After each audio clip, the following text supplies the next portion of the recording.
Wake up to a new morning, pop in a little nostalgia, just be kind and listen to the rewind.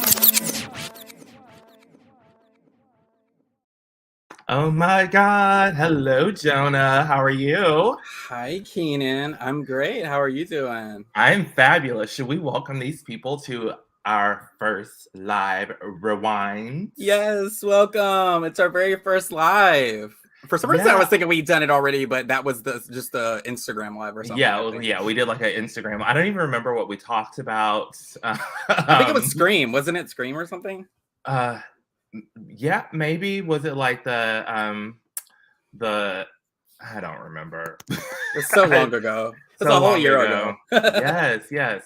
So we are going to do a cancel cast today, but Jonah, first tell me, how was your week? Did anything crazy happen? Trash. Absolute trash. Absolute trash? Oh no, not trash. Well, it was okay up until yesterday when I took my car to get an oil change, and they were like, your car oil is bone dry. There's zero oil in it, and you have a terrible leak. And I'm like, what?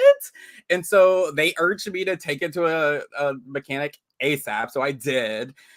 And they have since told me that one thing after another is wrong with it. They don't know really where the leak is, but the place that they think it is, they're replacing that part. But if that's not the right place, then I'll have to replace the next part. If that's not the right, then I'll have to replace the next one. And so there's that. And then there's like a some axle situation that I have to repair, and not an axle situation, bad tires. Like, it's just I mean, we're talking like upwards of like $2,000 probably, like, for all of that. And I'm just smiling through it. I'm just gonna survive because that's all I know how to do. Oh my God. Oh my God, listen, I was just going to talk about my ticket, but I'm going to keep that. Oh my gosh. Yeah, I was headed to a, Mississippi's bullshit, and they're trying to pass they had passed some anti-trans bills, and I was headed to a rally, flying like a bat out of hell, and ruined. I haven't had a ticket, and I feel almost 20 years. Wow. Really? Almost. That's some people's entire lifetime. I can safely say within like 15 years, I feel safe in saying I haven't had a ticket. So I'm really like salty about it. Yeah. Was it a super pricey one? I haven't called yet. Oh God, Keenan. Not you procrastinating on finding out how much your ticket is. I'm like, well, and then on top of that, I had a whole abscessed hair in my ass. So that was, I'm still healing from that. So everyone, your hair can do some horrible things to your body, including growing inside and getting infected. It's wild. I was so not prepared for you to share that on the podcast and totally caught me off guard. That's so funny. I told someone, I was like, you know what? Like, I've been telling people about it, and at least 4 other people have been like, something similar happened to me. I'm like, we should be talking about this bullshit. Like, destigmatize the thing. Ingrown hairs. Destigmatize ingrown hairs, everyone. Yeah. Oh my gosh. So that is wild. What are you having to drink, Keenan? I'm having lemon ginger tea. Well, you know what I didn't do because I was rushing? I did not prep my beverage. So I'm going to be very parched. And because I got a lot to cover. Jonah, you'll be very proud of me, because not only did I get like all of my discussion points like typed out, I have like links to the articles so that I can reuse them for social pieces. So y'all, I will be like sharing my receipts via all of that. And when I went through and picked out, like, did all of my like core characters that I wanted to mention, I also went to their IMDb page and just lifted a few select titles, just of things that I was like, okay, this person should be familiar because of this thing. Oh, you giving me a run for my money, sir. I know, the research department. And I have some fun facts. Like, oh my I've never come god, with any of that stuff. I'm so excited. Oh my gosh. So, I think what we're gonna do is we're gonna try and share some. Whenever we announce our show, we're gonna give you like a snippet of the trailer from the series while we talk about it. And Jonah, did you get like a good scene that you wanted to use? I did, yeah. I have a scene from my show that I'm going to use when I talk about like why I loved it, because it was just so. Okay, so Jonah, do you mind if I go first? Yes, please do. I was gonna beg you to do that. So I have mentioned the show many times on this podcast, and how its untimely demise really hurt my feelings. And today I will be talking about long holds. I'm trying to get suspense is killing me. I'm trying to get to the link here. Okay, today I will be talking about Swamp Thing. Yeah, you've talked about that so much. So here's a snippet of the trailer. And so Swamp Thing is a live web action television drama series produced and directed by Lynn Wiseman, based on DC characters created by Lynn Wein and Bernie Wrightson. The project hails from James Wan's, the executive producer, his Atomic Monster, in association with Warner Brothers Television. It premiered on my birthday, May 31st of 2019, on the DC Universe app. Rest in peace. And it ran until August 2nd of 2019. The original order for the series, they originally ordered 13 episodes. And then like a month before, it was reduced to 10 and announced that like the 10th episode was being rewritten for, just like a good ending. And though the first episode received high praise from fans and a 92% fresh rating with critics on Rotten Tomatoes, Swamp Thing was canceled a week after the first episode aired. Oh, how wow. Annoying. Because so annoying. It was so good. So, this is kind of the premise of what's going on. When CDC researcher Abby Arcane returns to her childhood home of Murray, Louisiana, for some reason they put Houma, Louisiana in the wiki fandom page, and I was like, not Houma. For a second, I thought you said homo, and I'm like, I don't think that's how that's pronounced. Well, they have those there too.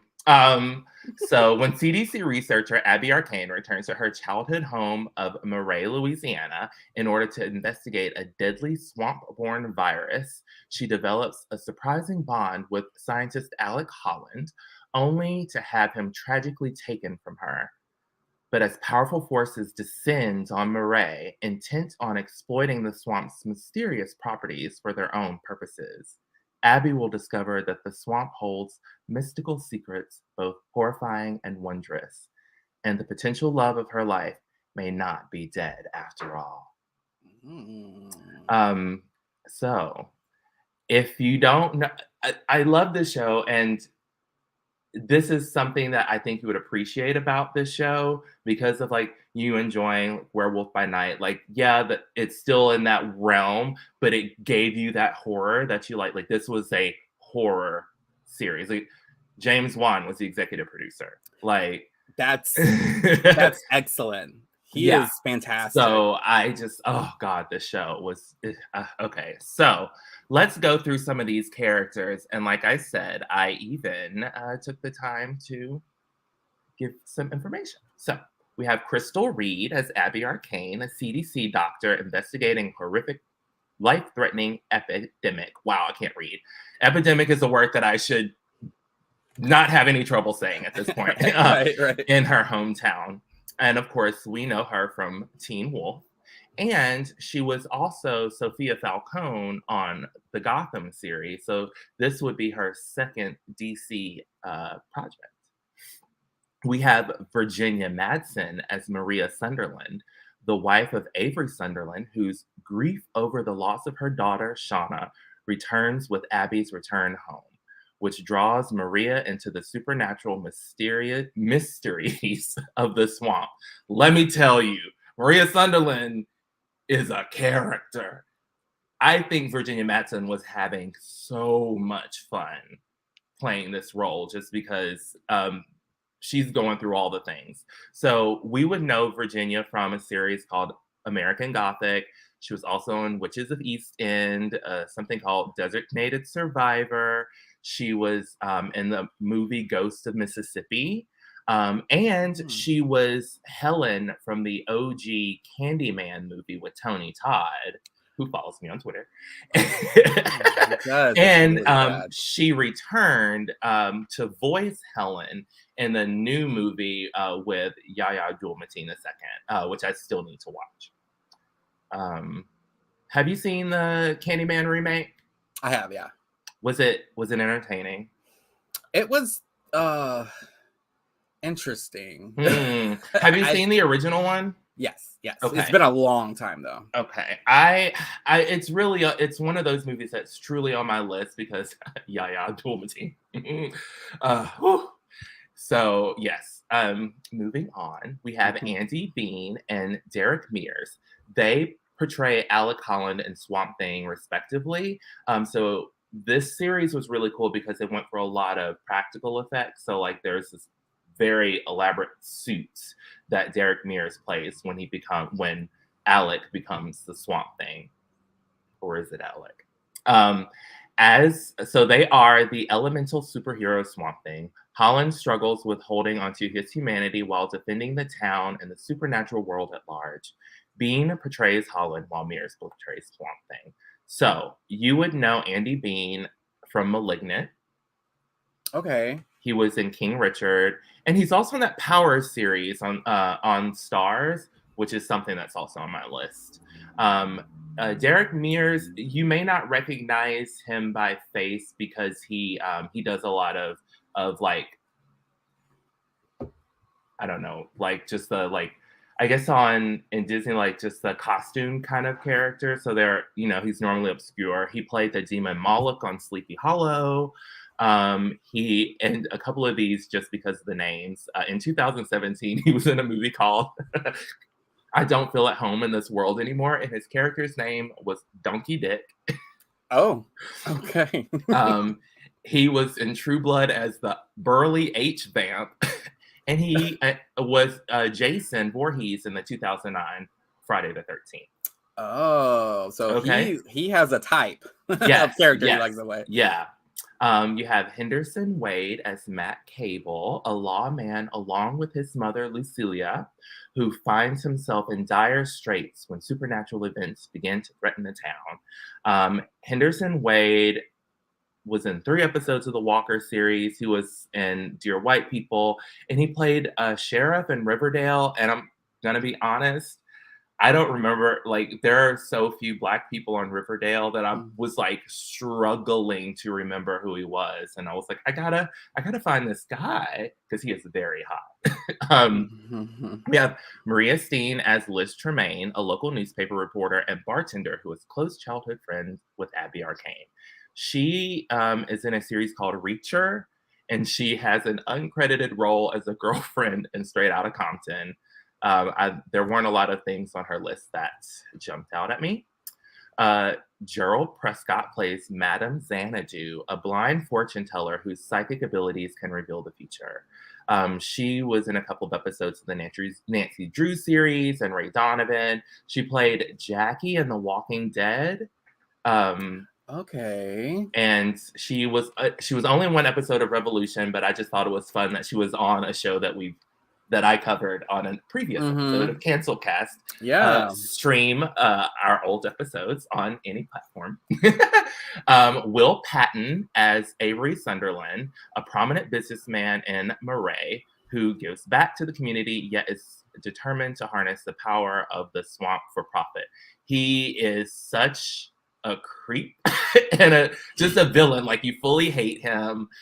You're gonna know Will Patton because he was Officer Hawkins, Frank Hawkins, in Halloween and Halloween Kills. Mm-hmm. He's currently in Yellowstone. Remember the Titans? Armageddon, The Postman, Gone in 60 Seconds, The Punisher, Desperately Seeking Susan. This man has had a project release every year since 1981. What? Wow. 1 year. I just kept scrolling. 1 year there wasn't like an additional project came out, and it was when he was doing those. What? I noted it. Damn it. There was a series that he was clearly like the series lead, Falling Skies. He was Captain. Oh yeah. Dan Weaver. So like in the process of those 52 episodes, he didn't have a movie coming out or a second project for 1 year. Yeah, that makes sense. He was pretty busy. 1981. Like, wow, wild. You have Jennifer Beals. I mean, we know who she is. We love her. Okay, she's Lucilia Cable, the toughest nails and pragmatic sheriff of Murray, with a strong devotion to her son, Matt. Of course, we know her from the L Word. She did a recent appearance, like a 5-episode arc on the new Law and Order, Organized Crime. And of course, Flashdance. You have Kevin Durant as Jason Woodrue, biogeneticist brought in to study the properties of the swamp, leading him to become fixated on unclocking the potential of it, which has tragic and monstrous consequences, and it does. He has been in the newer Netflix series Lock and Key. He did 11 episodes of that. He was in Ballers and Vikings. He did the Mortal Instruments movies in 2013, which is the Shadowhunters movie that is on my list because I recently found out that it existed. And he was in Resident Evil Retribution. He was in a movie called Legion in 2010 as Gabriel. He was in X-Men Origins Wolverine. He was Joshua and then later Isaac in 21 episodes of Dark Angel. And he was an assassin in the OG Austin Powers movie. He's been a busy one too. Right. And the last one that I listed, and I'm a little sad that I left out the little girl from the show because she was so good. Maybe I'll still tweet her stuff. Ian Ziering as Daniel Cassidy, a former stuntman who became semi-famous after playing the demonic Blue Devil in a film looking to regain his former fame. Of course, we know that he has had a lot of fun in these Sharknado series as Finn. Oh God! Which I've never seen any of them, but when I saw that his name was Finn in a Sharknado movie, I was like, stop. Yeah. And of course, Steven Saunders from Beverly Hills 90210. But what I didn't know, and I thought it was very fun, he voiced. Do you remember the Mighty Ducks animated series where they were like duck aliens or something? And then sound familiar. And then there was another animated series called Biker Mice from Mars. That I do not know. My friends had those action figures, and I watched those cards. Yes. Well, he voiced Wild Wing and Mighty Ducks and Vinny from Biker Mice from Mars. I just thought that was so fun. I was like, my childhood. Okay, so cool. What do I love about this show? Let me just give you a little taste. So this is from the very first episode of the show. One of my favorite scenes, and probably the reason why I fell in love with it. And of course, I had to clip it so that it was, the appropriate time.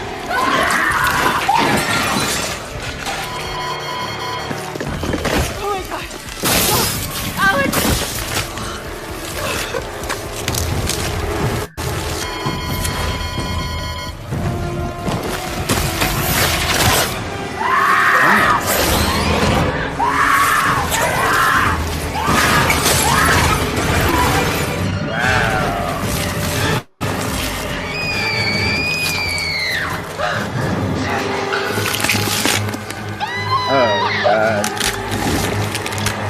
Oh God.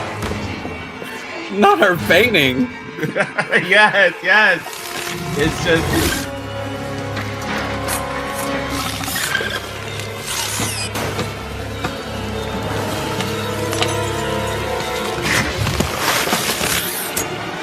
We just make a bomb?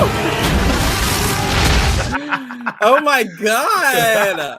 That is so intense. If you probably didn't notice it from the trailer, but in the trailer you see a police officer and Abby go into a house, and in that house you see like vines taking over the wall, and one of the guys from the opening scenes that like ended up in the water after a bunch of people got by the swamp. Mm-hmm. The swamp started sprouting out from his body. And so his body's like propped up against the bathroom wall with like vines and stuff coming out of it. So this scene is back at the morgue when she's going in to do the autopsy, and then the vines come back to life. And that girl is his daughter, and she didn't even know he was dead. Oh, that is so. No wonder she fainted. So like it's just like a perfect blend of the DC world, because not only do you see Swamp Thing, but like Madame Xanadu's in it, and then they have in the Blue Devil, which Ian Ziering's character basically made this like Faustian deal to become more famous, and he ended up becoming the Blue Devil creature that he was in the film, but in real life. And by the end of the series, he kind of like embraces that destiny. So we would have gotten a Blue Devil spinoff from this, and then more stuff with Madame Xanadu, and eventually up to Justice League Dark, which is the subject of the other podcast that I'm on. But it's just, so they were starting to build that world, and you know how I am about that kind of interconnectivity. It's almost annoying for some people. I love a jump scare, and the scenes. There are scenes where people are like running in the swamp at night and like swimming and like trying to get away, like chase scenes where people are in the fucking swamp. And you know how I'm about snakes, so that's all I can think of. The slithering of it all. That's just all I can think of is like snakes everywhere. It's just such a. Was so good. I have to say, the imagery of that I was not expecting. Like, I guess because when you hear Swamp Thing, you think of a very specific kind of like old style, like just a very contained creature, like classic beast, right? They built out a $2 million swamp set for this series. This show spent a shit ton of money.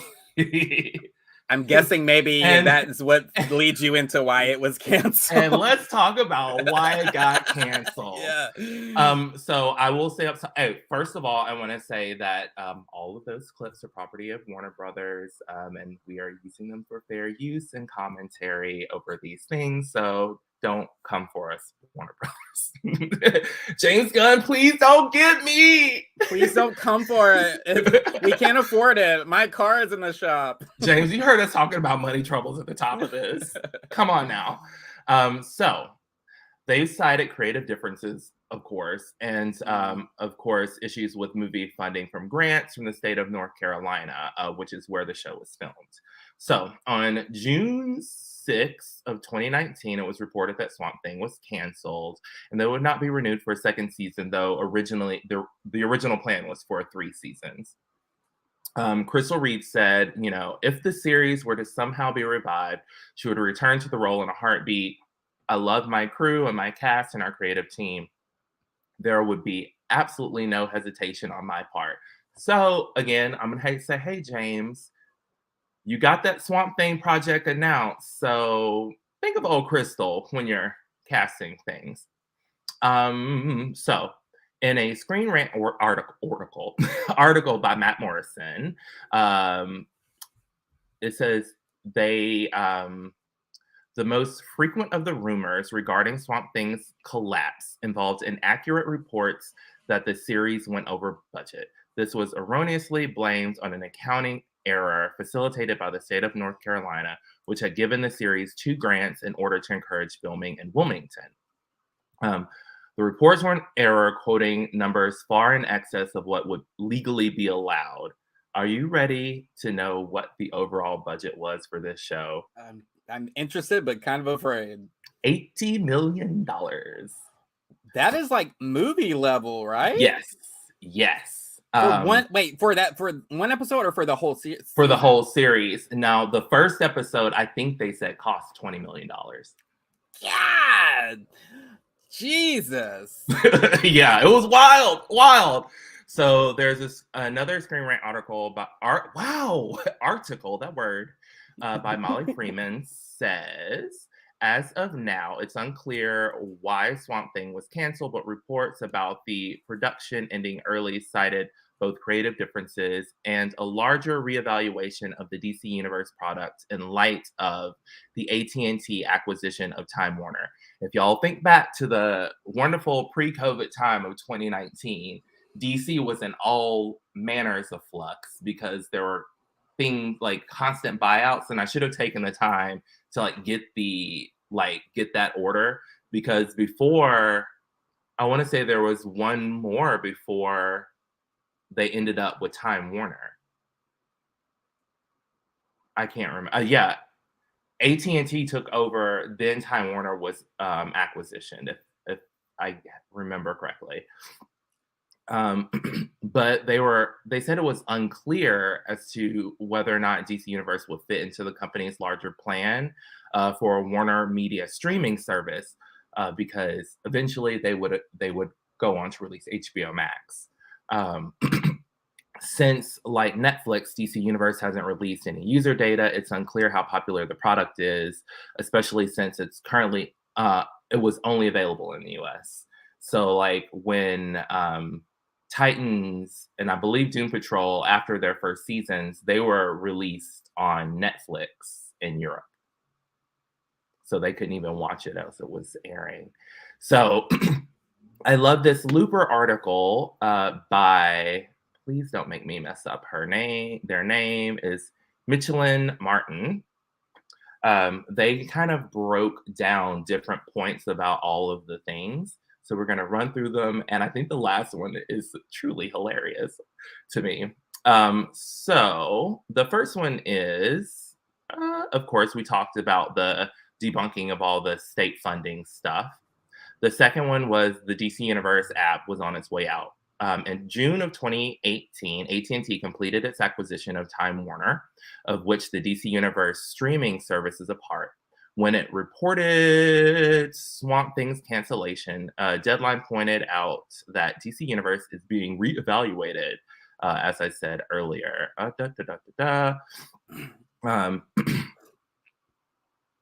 And so, like I said, they just had questions as to whether or not DC Universe fit into the future of what they had planned for the network. Then they say that DC has an itchy trigger finger. DC Universe was experiencing problems and something had to give. The result was, according to another article that they referenced in this piece, Time Warner refusing to give the still young streaming service time to breathe, which it feels like that's one of DC's biggest problems, right? Like things just never really made it work. So they compared it to AMC's handling of the horror streaming service Shudder. They criticized the DC Universe for giving up on it too soon, and they were setting themselves up for failure. So perhaps suffering and Marvel's shadow on the big screen has made Time Warner executives more skittish in the face of any sign of less than complete and undeniable success. But again, I say this all the time at work. If you don't allow things to happen, you don't even know if it's going to succeed or not. So, you can't just keep canceling things as, they come to be. Of course, there was the always creative differences. So many of the sites originally speculated other reasons for Swamp Thing's cancellation, have since updated to confirm that unnamed sources have given them the somewhat ambiguous explanation of creative differences. The playlist updated their report to say sources close to DC Universe told them that the decision to cut short Swamp Thing season 1 was a creative decision, and that DC Universe's performance was outpacing expectations. Another reason given is that it was probably disconnected. So when Doom Patrol and Titans aired, they were connected by, they were kind of tied via one character, like a character leaves the Doom Patrol to go to Titans. Yeah. And then old Swampy was all on its own. So they were just like, maybe people want it more. Again, as myself, someone who loves the connected universe, it would have like ignited a certain pleasure center to see all the people on one screen. But if they're not everyone wants to tell that same story, and Marvel doesn't always have a lot of success in keeping the continuity right when you have multiple people telling a story that's supposed to be in one timeline. And then their last point was long memories. So there was a Swamp Thing movie in the 80s, and then there was a sequel, I think, in the later 80s, and they were very, very campy movies. So they were like, some people just were like, oh, they're doing that? Okay, why are they turning that into a series? But which is what I kind of thought when you were telling me about it. Yeah, they were like, so either the people who were really into the camp were kind of annoyed at how like dark the show was, but then, or it could be that people were like, well, the movies were kind of, why would I see this? But there was also I remember as a kid watching the Swamp Thing series and probably early 90s, and it was pretty entertaining. But what I am hoping is that, James Gunn and Peter Safran in their big DC announcement did announce the Swamp Thing project. So, I'm hoping that we're going to get to see this character grow. Maybe Andy can come back as Alec Hollins. Maybe we can see some of these same people return, just like Marvel's doing with Charlie Cox and hopefully Mike Coulter and Kristen Ritter. I know. I'm just So I'm interested in the Swamp Thing series. I'm super, super interested in it. So we will leave the world of cancellation and just talk about a couple of fun facts, and then I shall shut up. So this was the third Swamp Thing TV series following the 1990 to 93 live action series and then a 1991 animated series. The town of Marais is, of course, fictional. Marais is French for swamp. Of course you would know that. Adrienne Barbeau, who was the star of the 1982 movie version of Swamp Thing, she guest starred as a CDC doctor in the show. I think that's fun. I love a good legacy casting. Yes. Footage of Swamp Thing is briefly used at the end of the Crisis on Infinite Earths crossover on the CW DC shows. It's revealed this series took place on Earth 19 of the live-action version of the DC multiverse. So they were really working to start building out their multiverse before everything just went south. So on the DC shows, they did this Crisis on Infinite Earths crossover, and then established all the different, where each individual show was on its own Earth. And that way they could, on the back end, now separate Doom Patrol and Titans, establish that Swamp Thing and Swamp Thing and Stargirl are on their own individual worlds, and then like all the main CW shows are essentially on the same Earth, except for Superman and Lois. That's a whole other conversation. The show was canceled before the second episode aired, though it was allowed to complete a shortened season of 10 episodes. The episode titles predominantly come from Bruce Springsteen songs. I don't know any Bruce Springsteen songs, so I cannot verify that. Wait, what's the reason for that? Does it say? It does not say. It did not say. And I was like, that was research that I didn't care to do. I think, did he sing Born in the USA? I think that's the only one I know. I think so. I'm like, you know how when you've heard songs but you don't really know who sings them, and then when you hear like them, you're like, oh, that's who sings that? Like, that's, I feel like a lot of his is probably a lot of those for me. Y'all, this pollen, by the way, is making my nose itch, and that's why I keep scratching it. So I'm sorry. When you're listening to this episode later, you'll be like, what is he talking about? So you got to go watch it on YouTube to see me scratch my nose. And this last one is a bit long, so bear with me. Executive producer James Wan didn't want a computer-generated monster, but a living, breathing organism for his vision, and so he sought out one of Hollywood's leading FX artists for the job, which landed in the hands of Justin Raleigh, special effects makeup designer and creative director of Fractured FX.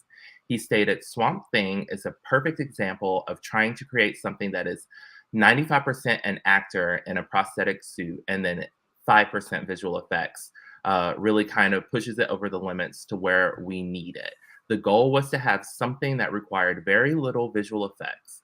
James Wan worked with Justin Riley on Aquaman 2018, but it's not the first time they've collaborated. Raleigh stated, James and I have actually met on the first Insidious, and we've done every Insidious project since then. So that's the kind of talent you got coming. Again, I've not seen Insidious, but Jonah, I feel like this means something to you. Yeah, I've seen like that. That's one of the many in the James Wan like world. Yeah, they're going to say they've done the entire Conjuring universe. Having established a working relationship with Fractured FX for over 10 years brings Raleigh and his team on board was a no-brainer for Wan. Raleigh remembers shortly after some reshoots on Aquaman, I got this email from James. Hey, what are you doing? Do you have any interest in doing Swamp Thing? It's hard R-rated series. It is also a TVMA. A full-on horror setting. Are you interested in building a physical suit for this and handling all the makeup effects? And I said, of course. It's a huge opportunity. Raleigh was immediately drawn to the project as it offered him the chance to create a classic monster with complex human emotion. So I'm like the visuals, the story, the acting, everyone's chemistry. Like, I loved this show. It was canceled too soon. Then during COVID, when the CW was looking for extra content to put on their slate, they adapted the show. And of course, they highly reduced it. Like the part in that scene where the girl yells dad, that's cut out. All of the cursing is cut out. Like it's heavily edited to the point where if you watch the original run of the show, you'd be like, I can't. And I did not. So I'm going to say this as someone who does not own it, but will be ordering it. Get physical media because you can't always trust things to be streaming because this is not streaming anywhere. You have to buy this set and you'll have to order it online to do so. Like the original like version. Yeah, like this run of the series. Now, I've seen the 1980s movies in Walmart and Best Buy, and the movies are streaming. But for this, like I would have to order it from either one of those sites or anywhere else and have it shipped to me. Like they're not in stock. So,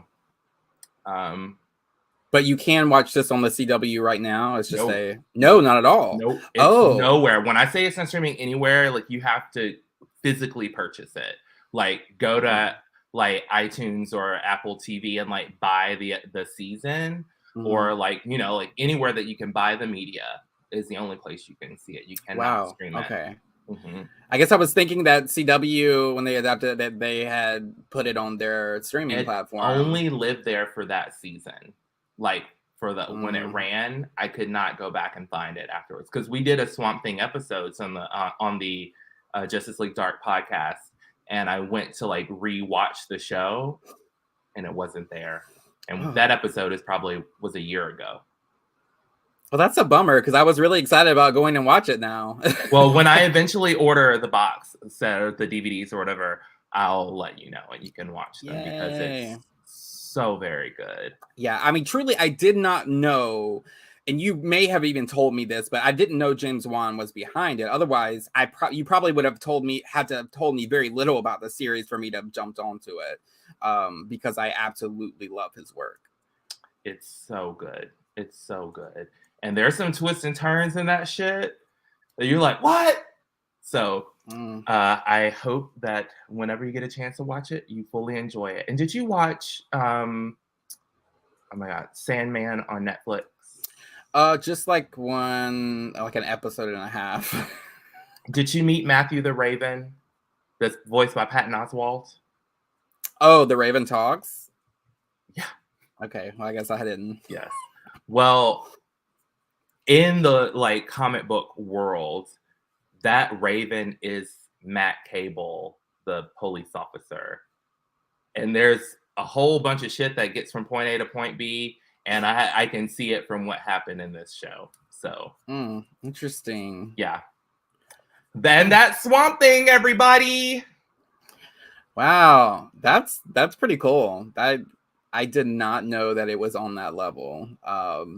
The imagery, the visual effects, like that's intense as fuck. I am very interested in seeing that. So good job, Keenan.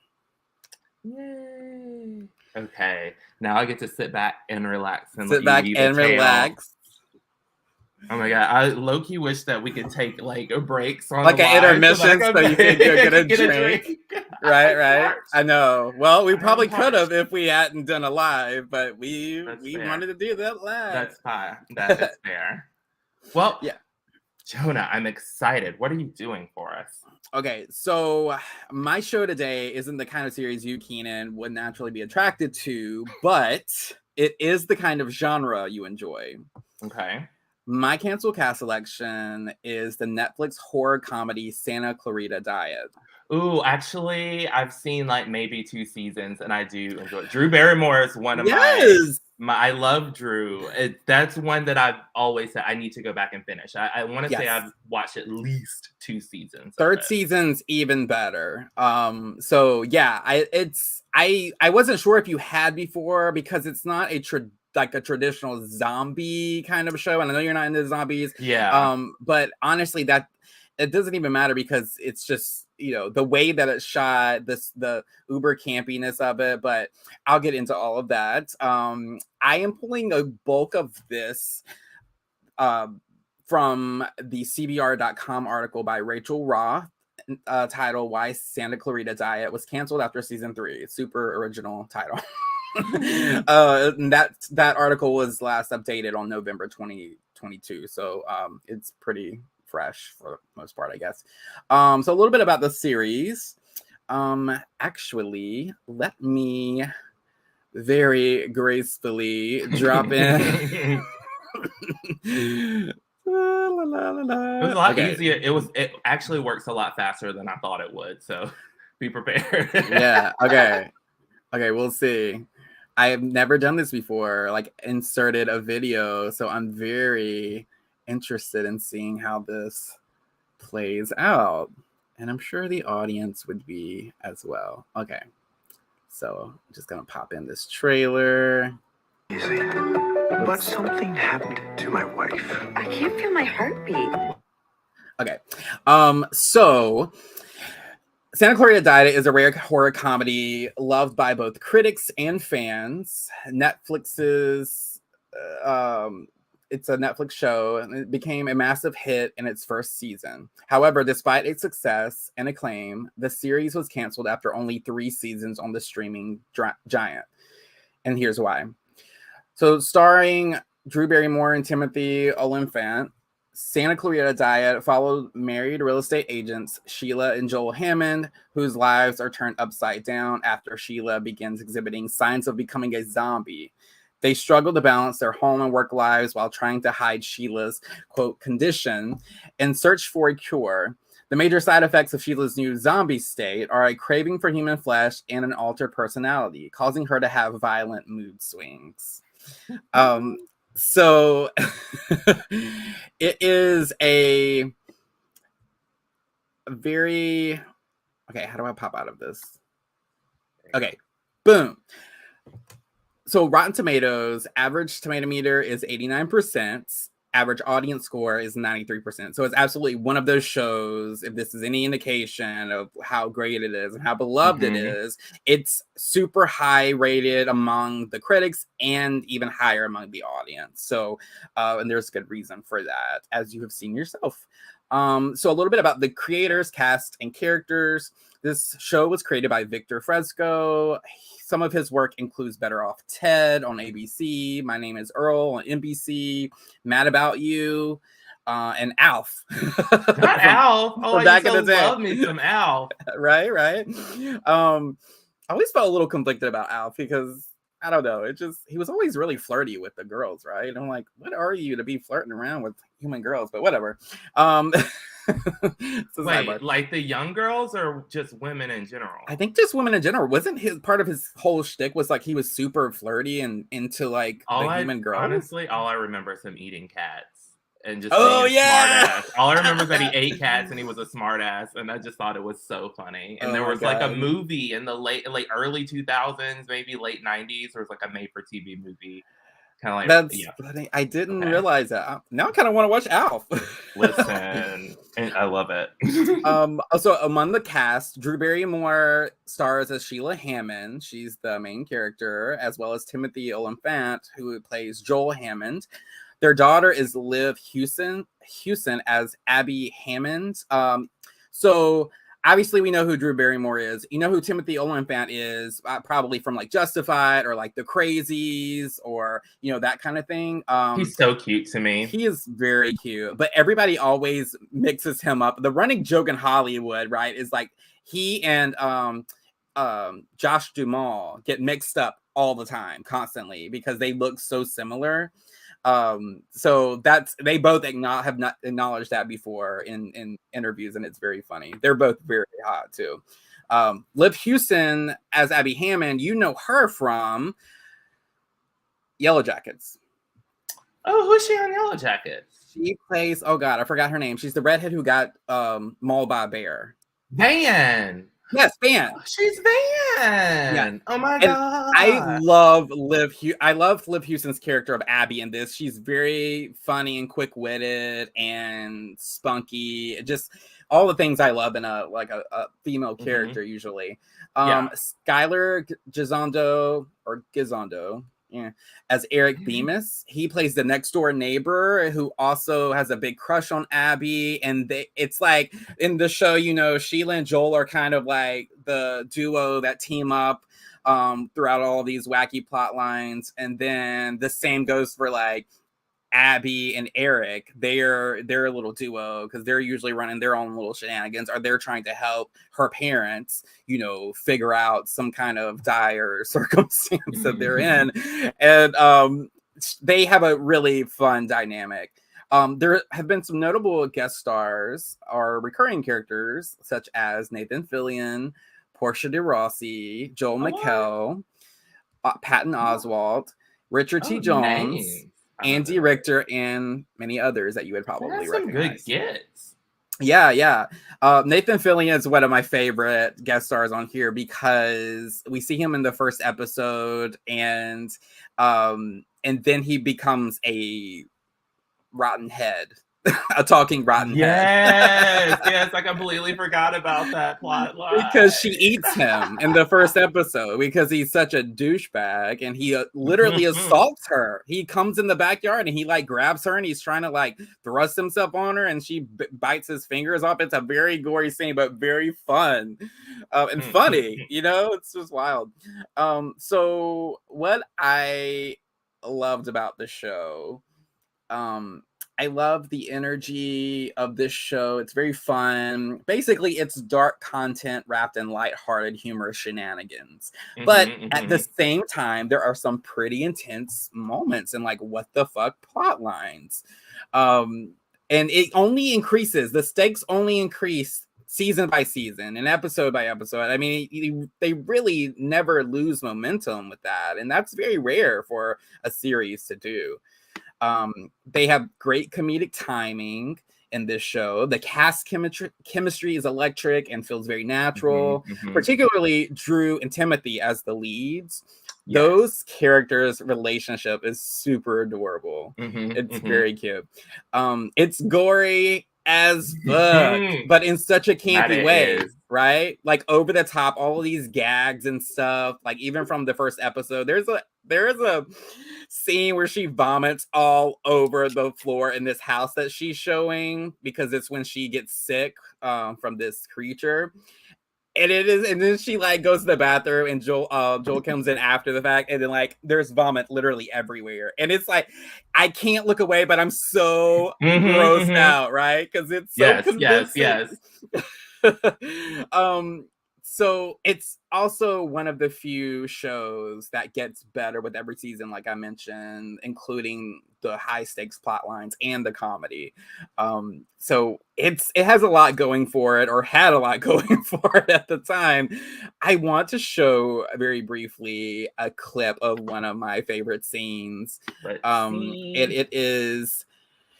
It's very fun.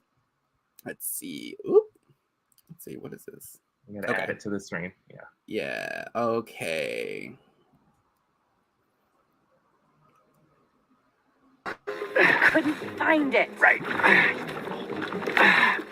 You'd think it would have been stored with the containers. Well, I can look for it when we get home, sweetheart. When we get home? What good would the lid be when our container is stuffed with half a fucking body is buried in the fucking desert? Honey? You're swearing a lot tonight.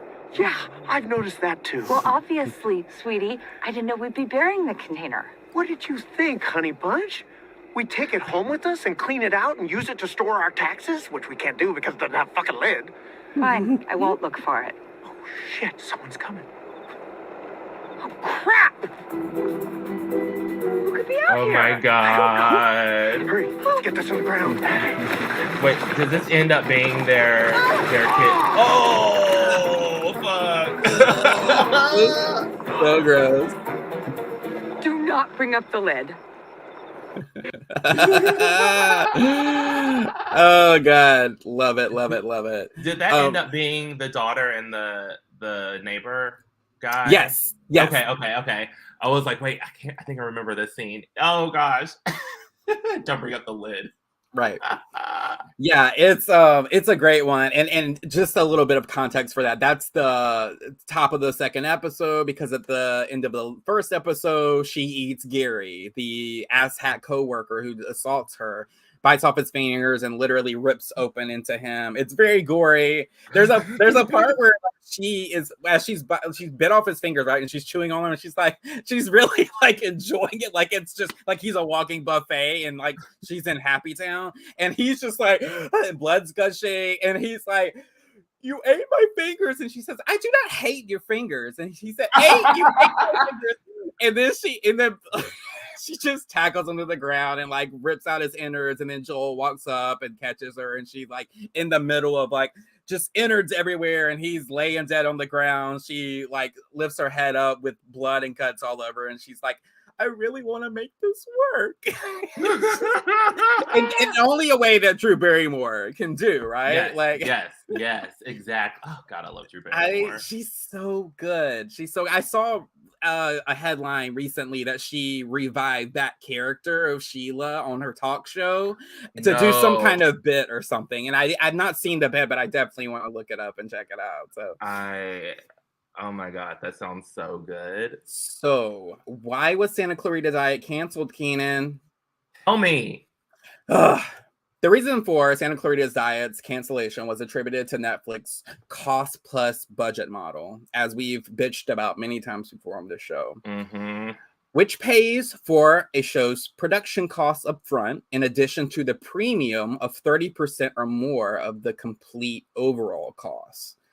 That number gets bigger with each season renewal. By a third season, the cost can climb into the millions as the studio begins to pay off the series back in. Cindy Holland, Netflix head of original content, explained, quote, "It's a combination of things. When we're investing, we decide how much to invest based on the audience that will show up. If the audience doesn't show up, we think about the reason to continue to invest in something that doesn't do as well as we had hoped. Obviously, critical acclaim is important too," she added. "But we're really about trying to stretch our investment dollars as far as we can and make good on our investors' money. It's theirs, not ours." So it all comes down to fucking money. Always comes down to fucking money. It's so I would love a season 4, but I'm like, even if you just give us like a wrap-up movie, I'm okay with that too, because it left on a fucking cliffhanger. Oh. And I'm not gonna tell you what the cliffhanger is, but I'm telling you. I thank you, because I will go back and watch it. It's truly like, what the fuck? And then no more. Like, I hate when shows do that, and it's just such a disgrace to this show and how good it was. So, could there be a Santa Clarita Diet season 4? Santa Clarita Diet was canceled on April 26, 2019, ending the series on an outrageous cliffhanger. In the final few minutes, I'm not going to tell you that. This article is trying to spoil it. I'm not going to do that. They were trying to get me. They were trying to get me. I almost dedicated. I'm sorry. Okay, let me just scroll on down to the part that doesn't spoil. The cancellation hasn't stopped series creator Victor Fresco, however. In November 2020, he remained hopeful that Santa Clarita Diet would return for a 4th season. So hopeful that he was already planning the story. According to Fresco, the 4th season would have explored the relationship between the Hammond's daughter, Abby, and neighbor, Eric. And then it goes on to talk about what else he wants to do, but that would be including the spoiler to the end. So, I found that skit. Do you want to watch it? Yes. Okay, give me a second here. Let me get it cued.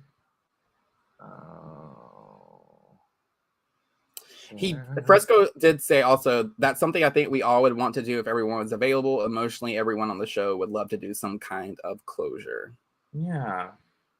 Okay, here we go. We are sharing this tab. And no YouTube Premium. I don't have you anymore. Oh, wait. I guess it would help if I... What is it doing? Oh, my God. It's so buggy. Oh. Okay, let's try it. It looks like we have time for one more stain removal question. Can you hear it? Yeah, I can hear it.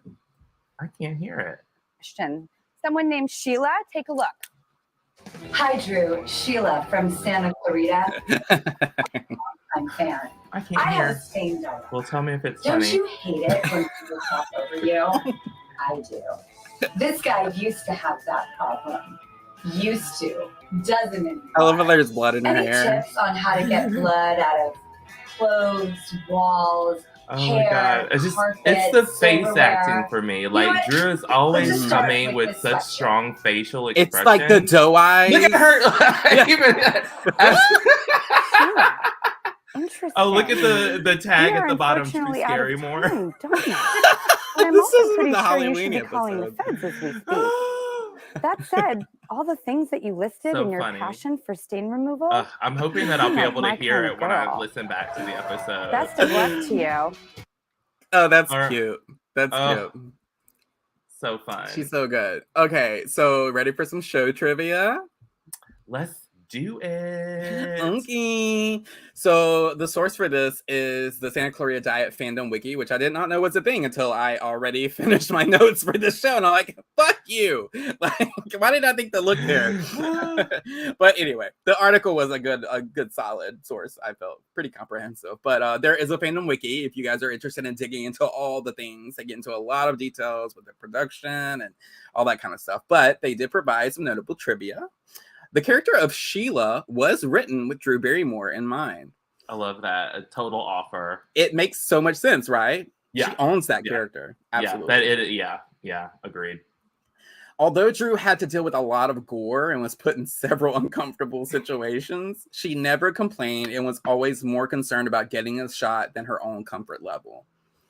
A true, like, you know, in it for the craft, right? Like, yes, wants that authentic feel and shot. And there's, speaking of being in uncomfortable situations, in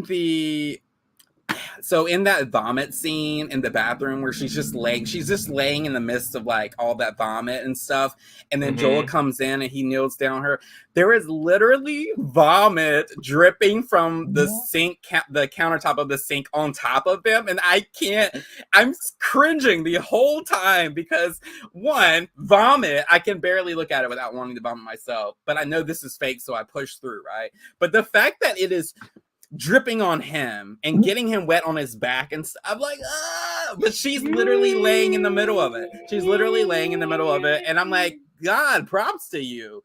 And then the other scene where she's biting off asshat Gary's fingers, there's such a cute moment because there are moments, right, where Drew Barrymore still looks like a child in certain ways to me. Like, she looks very adorable, like her features and her doe eyes, and there's something about her that still looks very young and innocent as we remember her from like E.T. or Firestarter.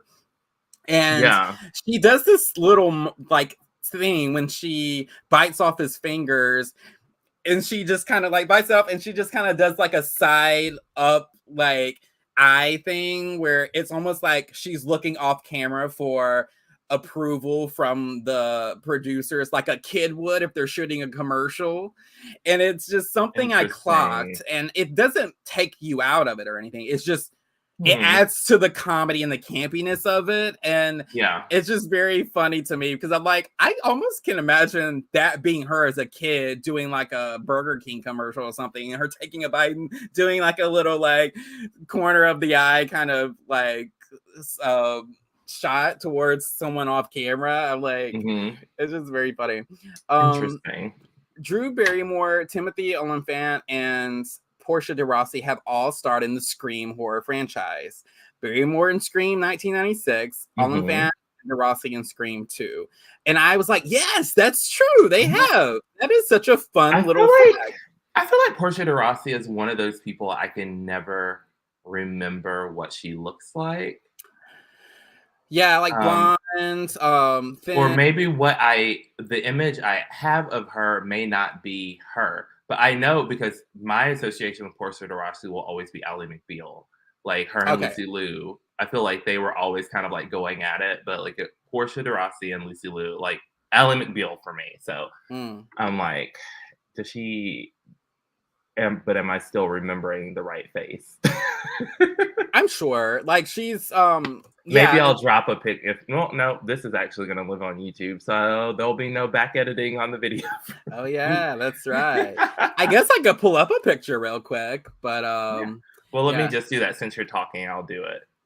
Yeah, well, I mean, I'm done now. That's all my trivia. But that's essentially, Santa Clarita Diet, and you can stream that on Netflix. It is there all 3 seasons. I literally started my Netflix subscription again, just specifically to watch this show because I wanted to refresh and at least watch the pilot for our show today. But I was like, as I was in it, I'm like, I don't think I've ever watched this series from beginning to end binging, because I think I got into it maybe between either season 1 and 2 or season 2 and 3, and then I had to wait for the new season to come out. And Netflix takes so long in getting those new shows out, and so this would be the first time. Portia, y'all. Yeah. Is she still with Ellen? I guess. I think so, maybe. I don't know. I don't ever really keep up with celeb relationships. Yeah. But anyway, yeah. So if you guys are interested in a little gory, campy horror comedy fun with Drew Barrymore and the very beautiful Timothy Olyphant, then check it out. It's a fun ride. Yes, look at both of us having a dash of horror to our shows today. Yay. So, Jonah, what you watching? What you watching? That's normally where we would like insert the thing, like the. I think I should do a video and add here, like we have for the theme tune. Yeah. For that very reason. But so what you watching? I am watching. I started Insecure, and I fucking love this show. It's so funny. I hate that I'm so late to this like train, right? Because it's just it hits in a way that not every comedy does, and it's so raw and authentic.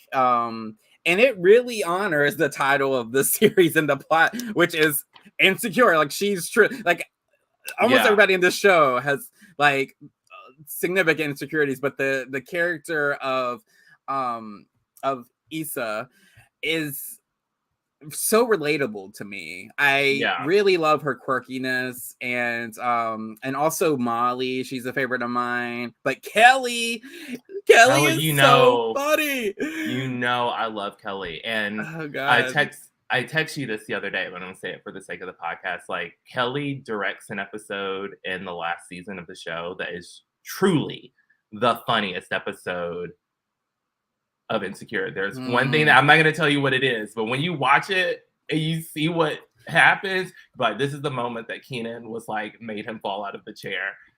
It's so fucking good. I'm so glad that you're watching it. I loved that show. I think I missed the first season, and then I kind of found out about it and caught up so that I could watch the rest of the series as it aired. I love it. I'm so glad you're watching it. Is the episode you were talking about funnier than the Coachella episode? Because Keenan, the Coachella episode is some of the well, so did she. Yeah, no, that's what I'm saying. She peed on yourself. Oh, I thought you were saying you peed on yourself. No. Yes, it's funnier. It's just because there's a specific thing that she does that you knowing my sense of humor would be like, damn, that's yeah. Oh, I can't wait. It's when she gets tased in that Coachella episode and falls, and she's like, "Remember me different." I laughed. Oh god, my glasses are falling apart. These are let me because I can't. I want to say the right name. The actress. Yes, because she looks very familiar. So good. Natasha Rothwell. Just so good. What are some other things she's in? Give me a quick sec. Because I've definitely seen her before, and I don't know if she like a comedian, like a stand-up comic, because the actress who plays Molly is a stand-up comic. Mm-hmm. Yeah, she actually had a special come out like a year or two ago. Okay. Something orgy. Am I an orgy? I think. Like the actress who plays Molly, or the actress that plays Molly. Let's see here. Kelly does a lot of voiceover work. I can see that. She has a great voice. Baby Shark's Big Show. She's like 29 episodes of a couple of different characters. Okay, we see Kelly. She did a few episodes of Archer. Oh my God, have you watched White Lotus? Not yet. Okay, she's in White Lotus. 1 or 2? The first season. Okay. Which is wild because it didn't even click. But the moment I saw White Lotus, I was like, fuck yeah, that's her. Did you watch Black Lady Sketch Show? I think I watched like an episode or 2. Okay, she did a couple of episodes of that. She was in Love, Simon, Miss Albright. I've never seen that. She was in an episode of Search Party. I'm looking for like multiple episode things or like popular movies. Mm-hmm.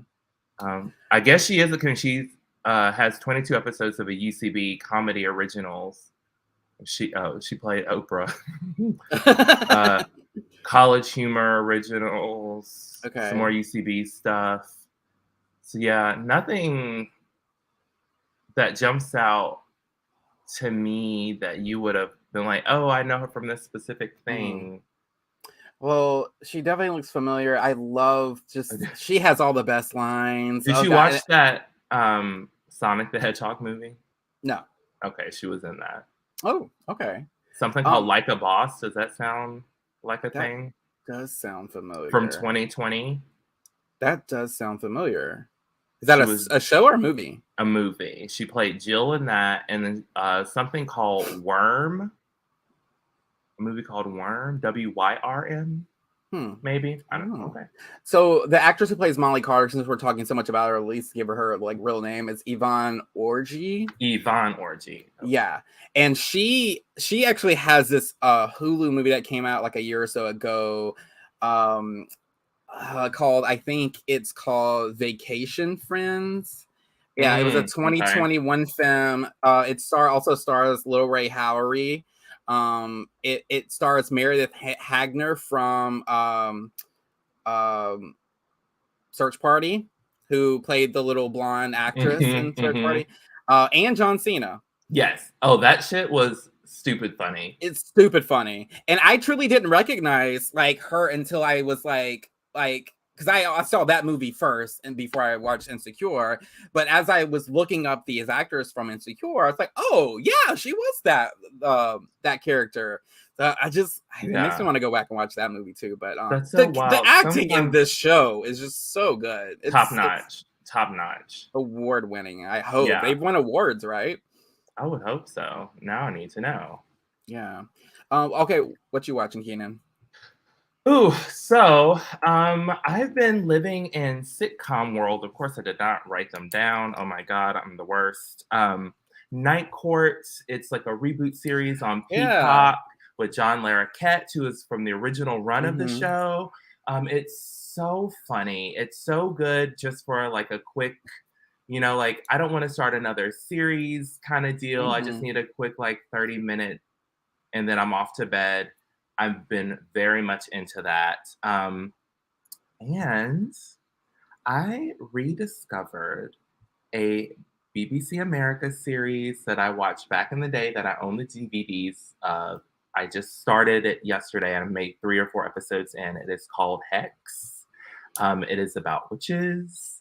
And this series not only has Colin Salmon, who you may know Jonah from the Resident Evil movies. He was like 1, I think was his character's name.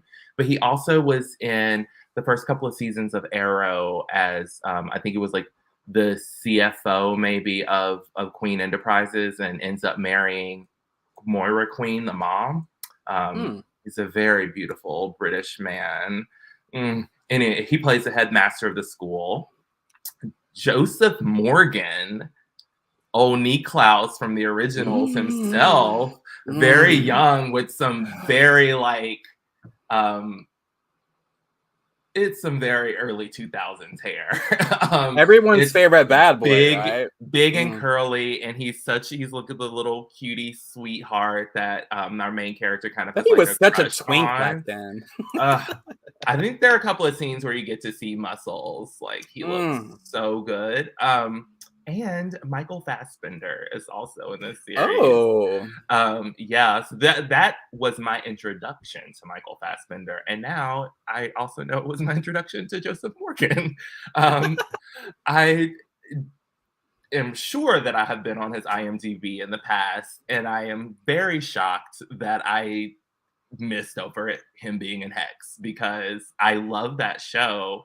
I could not find the second season of the show on DVD. So I still have like I used to have like a DVD recorder, and I would record TV shows just like back in the day when you would like record TV shows on a VHS cassette. Like I had DVDs of a few shows, and that is one of them. Oh, that's cute. So I'm hoping they still work because when I get through season 1, I'm definitely going to want to continue. And of course, it ends on a freaking cliffhanger.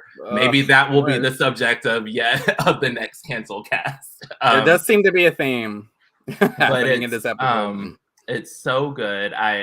The first episode was very slow, but they have to build the mythology and they get a lot of the exposition out of the way. Sometimes it's through Colin Salmon, so you're getting this very fabulous British actor who is probably Shakespearean level. I was like, why is he just elevating every scene? He just turned this whole thing into a fucking Shakespearean soliloquy, and I'm not mad. Bringing that training into the mix. You know, I feel like every British actor has to do at least one Shakespearean play before they're allowed to leave the country. They're like, to be a 100% British actor, you have to do one Shakespearean play, and then you can go wherever else you want to act. Right. But if you can't do the Shakespeare right, you got to start from scratch. Right. I can see that. They're all so good. Or at least some like serious stage acting. They're all so damn good. But yeah, so that was a fun revisit. So yeah, that's what I have been watching. Cool. Well, you can continue watching us on YouTube. We are on YouTube now, hence this video segue. Or this live. Yes. And I'm getting better at them, I think. So follow us on YouTube, subscribe, and turn on your notifications so you'll know when we drop a new episode. We also have another live. We have a live watch coming up. Actually, the Buffy unaired pilot is on March 5th. Or yes, is it 5th? Yeah. Okay. Yeah. and so go on YouTube. Click on the notification button there so that you get notified and join us. That'll be a fun little summer party to watch the unaired pilot of Buffy. That means a different Willow. So that's gonna be interesting. Are you gonna watch it beforehand? I haven't watched it. I think I want it to be fresh. No, for me. I definitely am waiting to watch it live with you guys. So. Okay, perfect. So I'm not gonna watch it, and I'm excited.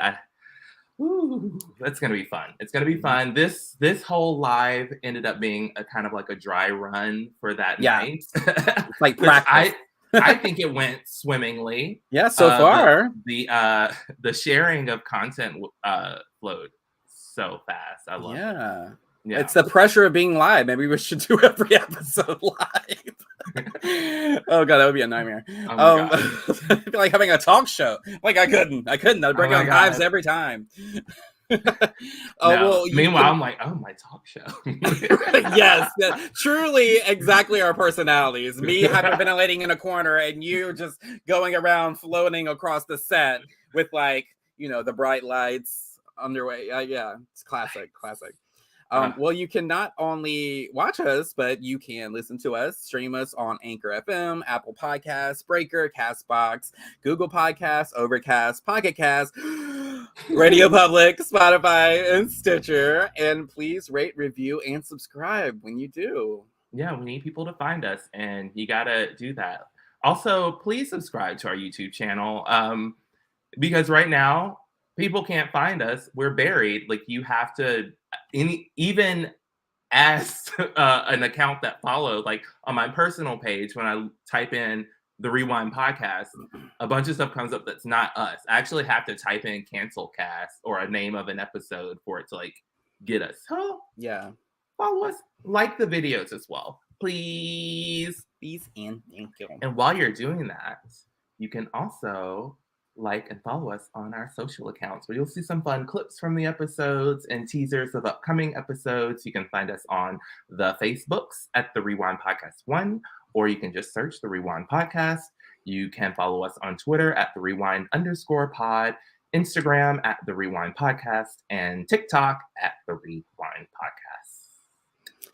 You can also contact us via email. We would love to hear from you. We would love to hear what you're watching lately. If you have any recommendations, or if there's something you would like us to cover on the podcast, or if you've enjoyed this live version, if you would like us to do a live version of a show, and then you can join us in the process on the socials and contribute to the episode. And you could do that by emailing us at therewindpodcast1@gmail.com. Yes. You can also leave us a voicemail. So if you're not one for typing long messages, you can actually go to our Anchor page, which is at anchor.fm/rewind-podcast. And there you can leave us a message that we could play on the episode. If you don't want to play it on the episode, just let us know and we'll answer your response. Yeah. Jonah, how can they find you on the social? Yes, just find me on the socials, not in real life. So on the socials, you can find me on Twitter at Quirky Writer Guy. You can also find me on Instagram at JS Taylor Writes or Breaking Down Joe. You can also find me on TikTok at The Cult Pop or Breaking Down Joe.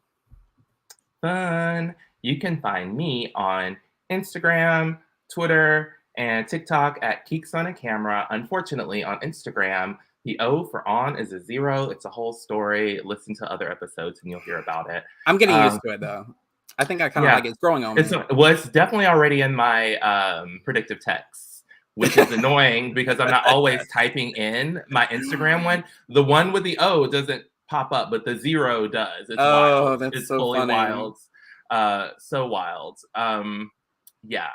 Before we go, Jonah, this is a completely unscripted moment, everybody. Oh. Have you watched the most recent episode of Walker Independence?